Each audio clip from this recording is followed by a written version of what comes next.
Welcome, everyone, and thank you for joining the 15th Trowel Talk Live of the Master Gardener of Ottawa-Carleton. My name is Claire Leduc. I'll be your moderator today. If you have any questions during the presentation, please type them in the chat room. Adair, will monitor the chat room for us today. Julianne Labrèche is our presenter. The topic today is water, source of life. Julianne has been a master gardener for over a decade. She's also certified as a master naturalist. Her nature and garden articles are published regularly in the Lee Valley Tool magazine. Julianne is also editor of Trowel Talk, the Master Gardener of Ottawa-Carleton monthly free newsletter. And Julianne's garden is certified with the Canadian Wildlife Federation and with Monarch Watch. She is also a recipient of an Ontario Service Medal for her volunteer work. Julianne loves to garden on the wild side with a focus on native plants, pollinators, and birds. Julianne's presentation will, I'm sure, be a real treat. Enjoy, and over to you, Julianne. Thank you, Claire, for that warm welcome, and welcome everyone. The talk today is called Water, the Source of Life. Our First Nations people have a sacred relationship with water because they know that water is the source of all life and that without water, all living things would die. As we struggle today with huge issues like climate change and habitat loss and the spread of invasive species, I think there are many lessons to be learned from our First Nations people, and water conservation is one of them. In this brief talk today, I want to talk a little bit about our relationship with water as gardeners, talk a little bit too about plants and how to water them, and address too the wildlife that come to our gardens, including the birds, the insects, the amphibians, and the mammals. The poet W.H. Auden said that thousands have lived without love, not one without water, and how true that is. This beautiful image reflects water as a calming influence because water doesn't just provide us with what we need to stay alive, but it also provides us with a calming influence in our lives. To look at water reduces our blood pressure. It makes us feel at peace within ourselves. And the sound of water is calming as well. It removes the background noise, which is why so many gardeners like to add a water feature to their garden. This beautiful image is of the garden called Les Quatre Vents. It's located east of Quebec City, owned by Frank Cabot and his family. And it's open for viewing to the public, usually once a year. This is called the Reflecting Pool. My own garden, by comparison, is a very modest garden. I live in an urban area in Nepean, and I have a front yard garden on the left, which is a pollinator garden. I removed all the grass from it about 5 years ago and replaced it with a variety of native and non-native plants to attract pollinator insects. The back garden has a very different feel to it, a very different mood. It's a shade garden and a wonderful place to spend time in the heat of the summer. I continue to work to add more native plants and to make it more wildlife friendly, including our wild birds. Water it's difficult to say, really how to water plants because there's no magic one-step solution. New gardeners often want measurements. They want math and science in terms of how much to measure. But the bottom line is it's partly through observation and partly through knowing your plants. On your left, you'll see a container that I have to welcome visitors to the front garden. And that container will require a lot of water once or sometimes twice a day because all containers really depend on us for their nutrients and for their watering needs. The photograph in the middle is a picture of succulents, sedum, and often the shape of the leaf, the texture of the leaf, the color of the leaf, that too will signify how much those plants need to be watered. In this case, very, very little. The cosmos seedlings on the right represent the need for a special relationship as gardeners between water and young plants because they're very subject to damping off. My preference actually is to water these young plants from the bottom. In the garden, it's going to depend on the kind of soil you have. Sandy soil is just going to filter water right through, which is why gardeners like to amend that sandy soil with compost. And clay soil is just the opposite. It really holds that water influence in there. Even the site of the garden will determine the watering needs. So whether you're on flat land, whether the garden is on a slope, so many factors go into watering our plants. Our plants in some ways will tell us how much water they need because you can watch the leaves, they'll wilt, they'll droop, they'll show that they need water, and it's possible to underwater and also to overwater our plants. The soil too will help to determine how much moisture to add. Moisture meters can be used. You can stick your finger in the soil and determine that way whether those plants need to be watered or not. Some plants have deep, strong root systems, and that's what we want for all healthy plants. We want our plants to grow strong, not just the tops, but the roots. The three native grasses that you see have good, strong root systems. By contrast, turf grass is really just the opposite. It's a non-native. It has a very shallow root system, and therefore it requires a lot of water to remain healthy. The City of Ottawa recommends about an inch a week of water, be it rainwater or water through our hoses. So during drought conditions, grass needs certainly some extra attention if you want to keep it green and you want to keep it healthy.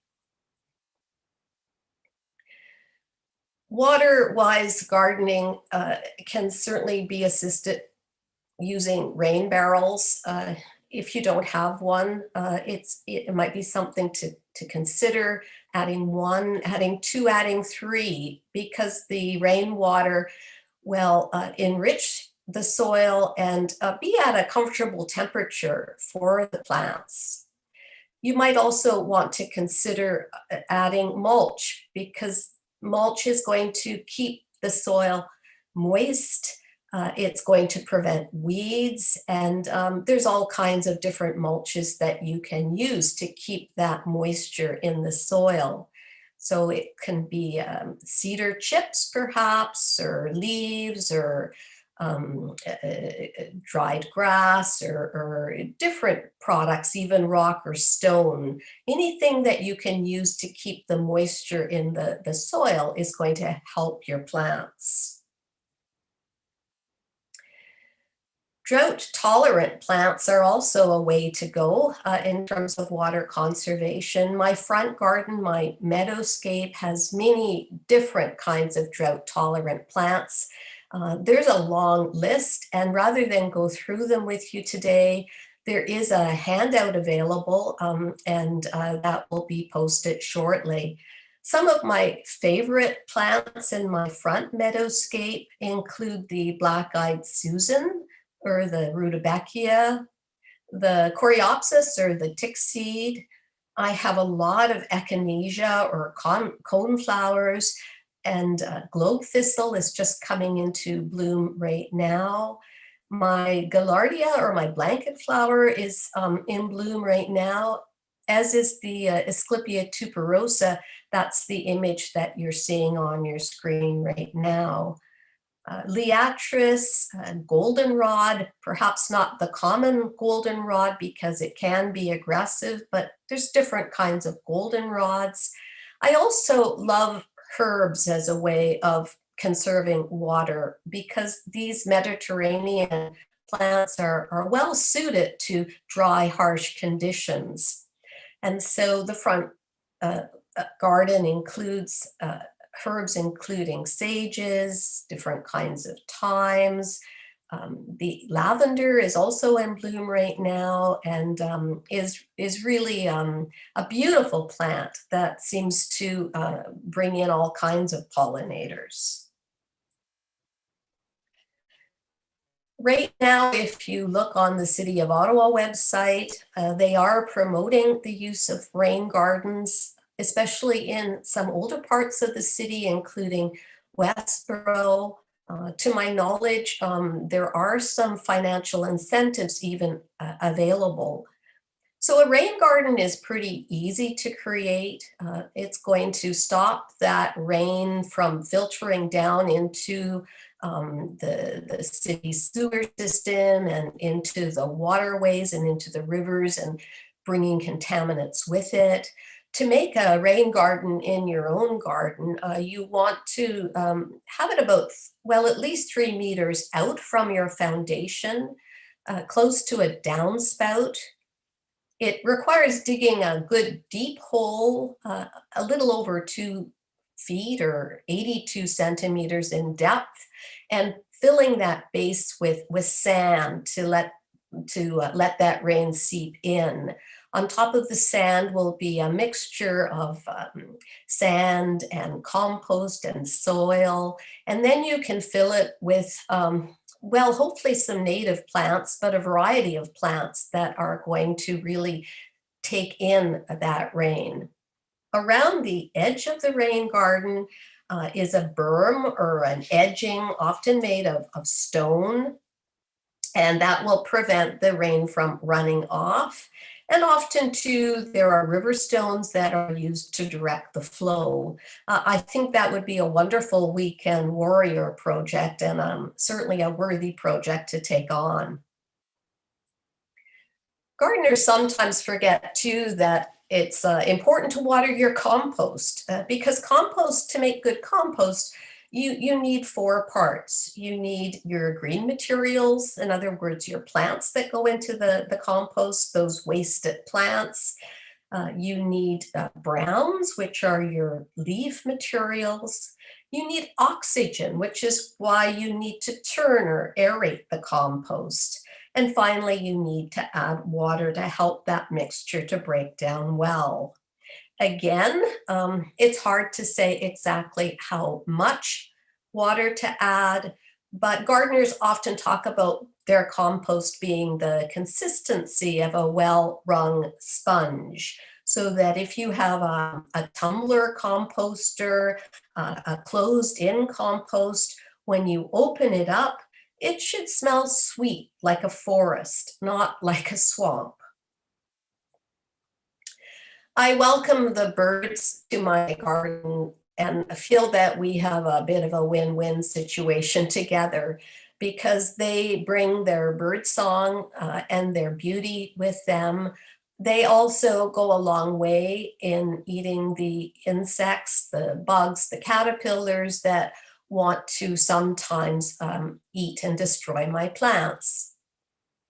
So I have lots of different water features in my garden at different levels, including the bird bath that you see here in my back garden.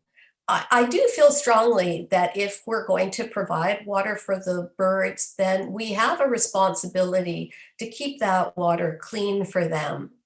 And so while some gardeners are off watering their plants, I find myself first thing in the morning or in the evening, which is the best time really to water your plants. I find myself instead filling my bird baths. I use a good strong scrub brush and lots of fresh water, and it's a daily job for me in the front and the back garden.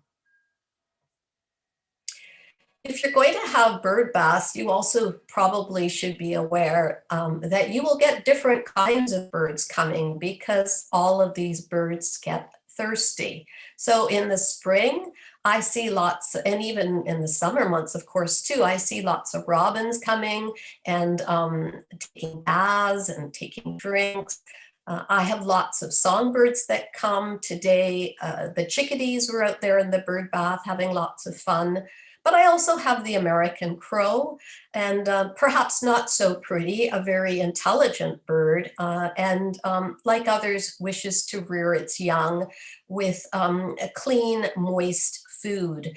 And being an omnivore, like many of us, he or she will sometimes leave gifts for me in the bird bath. So that's another consideration.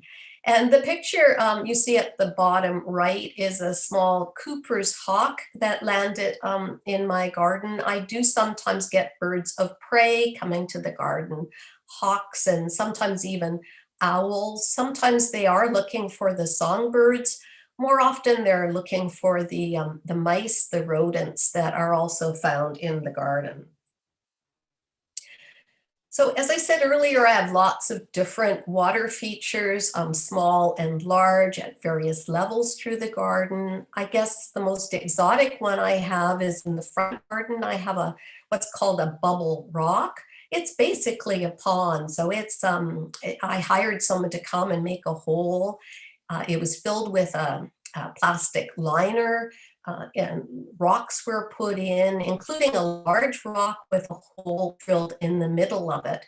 And so what I do every spring is I connect the tubing at the base of that large rock with a pump and connect it to my electrical system. I put it on a timer so that twice a day I get some bubbling from that rock, which really it does attract birds. I have to say I still get more birds in the backyard, and I think that's because it's more protected for them there. It's shadier with more habitat for them than being exposed in the front yard garden, but I do get birds.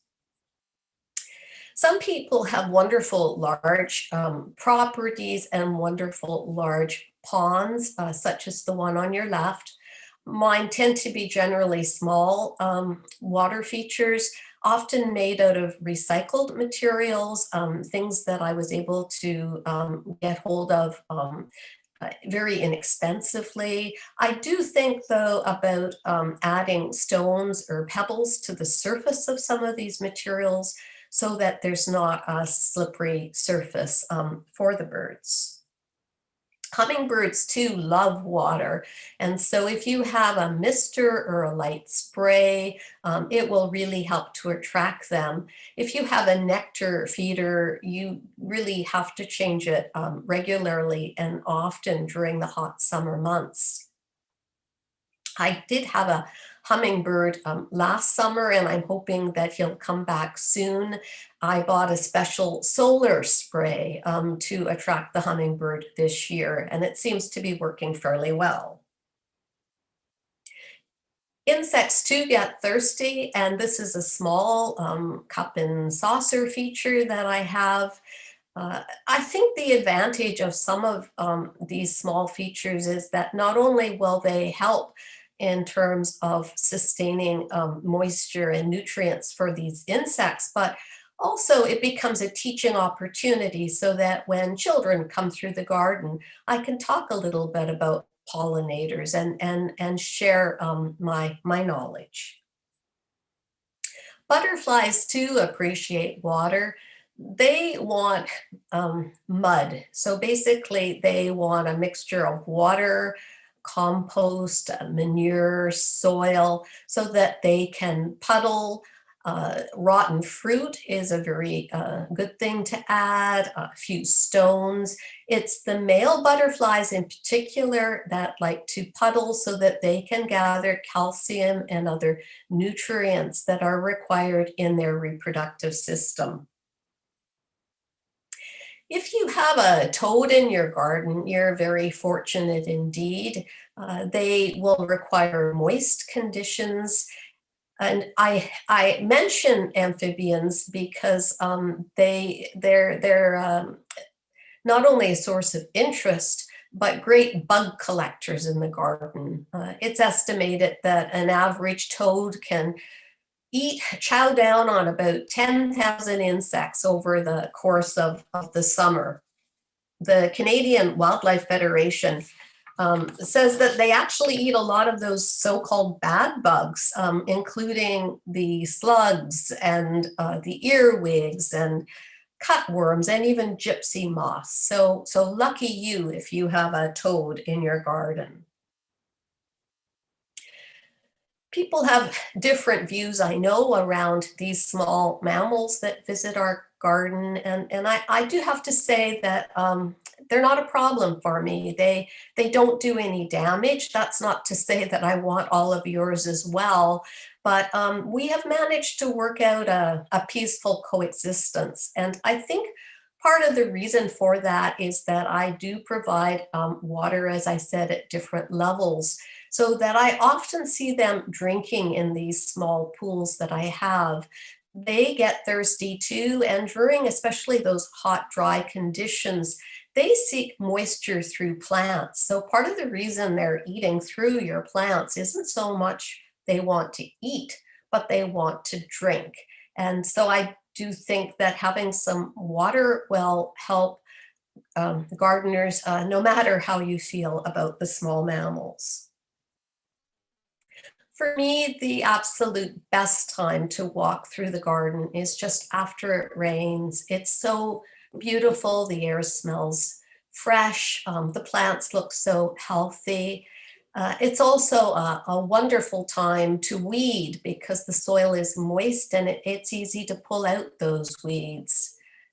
So my final thought is actually a quote by John Updike, who the novelist, who says that rain is grace. Rain is the sky descending to the earth, and without rain, there would be no life. So on that note of water conservation, I'm going to have a drink of water, and I would invite you to ask me any questions you might have at this time. Thank you very, very much, Julianne. So fascinating. And we do have a few questions here. The vegetable garden, what are some good strategies to water consistently? Soaker, hoses, or what? What would you suggest? Vegetable gardens do need more water generally than, say, a perennial garden or an herb garden. I like the idea of a good deep soak, and certainly a soaker hose, something that trickles onto those vegetables is a good way to go. Excellent. Here's another question about birds and bird baths. Do birds prefer a type of material for their baths? This person says, I've seen stone, plastic, glass. Some seem easier to clean than others. Or do the birds not really have a preference? The birds don't want to have a slippery surface. And so if you're going to have a glass container, I do think you need to add those rocks or pebbles. I also think they need a shallow space. They don't want deep water. Some ponds can actually in a garden be quite deep. So if you're going to consider making a pond, you might want to think about having some shallow areas or a kind of a simple waterfall feature so that that water is fresh and cycling through and not too deep. I've had luck with various materials, but I think the key really is to have a non-skid surface and to keep that water clean. Okay, just an ancillary question to that. What about using plant trays as bird baths? Well, I don't see why not. You could give them a try. You will also want to think about where you locate those plant trays, because birds always want to be able to seek shelter because of predators. You also have to be careful about, dare I say, roaming cats in the garden. I have a cat. I love cats, but cats are so destructive to birds. And so putting those features at ground level, you need to also be thinking about the predators as well that could harm them. Thank you for these answers on bird baths. Question for you from me. What's the most interesting bird that you've had in your garden? I've had lots of wonderful birds and lots of common birds as well. But for me, the most interesting was a few years back when the kids next door rang on my doorbell one snowy winter's night and said, look in your back garden. And so I went and saw in the old crabapple tree, there was a snowy owl there, and that was a pretty exciting moment. They come here from the north and do visit the Ottawa area. Oh, super. And your favorite native plant? You talked about native plants. Oh, I have lots of them, and I'm still trying to learn about them and get better at them because not all native plants are suited to my garden space. But I'm very fond of the milkweeds, not the common milkweed, but the Asclepias tuberosa, the Asclepias incarnata. They attract our butterflies, especially our monarch butterflies. But I've also had good luck with them. They continue to look beautiful year after year in the garden. Mm-hmm. Somebody has asked about a handout of suggested drought-friendly plants, and I think you spoke of a handout. How are we going to receive it? I believe it is available. Let me just move into my next slide here if I can. Oh, that's interesting. I seem to be stuck here. It got stuck at a good time. Sorry, excuse me for interrupting, but Diane has answered. The handout is in the first item in the chat. It's a download.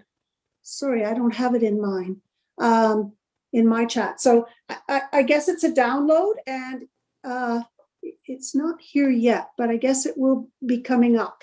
Yeah, I believe it will be shared on the chat function and will also be available through YouTube later on. Fabulous. Okay, that's excellent. I think we're just about at the end, but I just wanted to ask one further question, Julianne, and it has to do with plants being trained to not want too much water or being trained to want too much water. Have you ever heard of that? Well, I think that's a really good question, and certainly I'm glad that person asked, because sometimes we tend to give light superficial waterings instead of good deep waterings. So if you can water your plant sometimes once, but but perhaps even twice to get that deep soak, it's going to get those roots to grow deep into the soil. And the deeper they go, the less they'll be dependent on those shallow roots to keep them healthy. So occasional water, or sometimes even inconsistent watering, would be often better than regular watering, but it really depends too on whether you're gardening in the soil or whether you're gardening in a container. As I said earlier, there are so many different variables to consider. Mm-hmm. Okay. Thank you everyone for joining us. This was a very interesting presentation, Julianne. Thank you for all the work you put into this, and Adair, thank you for monitoring all the questions. We hope you'll continue to join us every week at the same time for other presentations. And again, if you have extra questions that come to your mind later, you can always send them to our helpline on the website. So again, thank you so much to Julianne and for everyone to joining us. Bye-bye.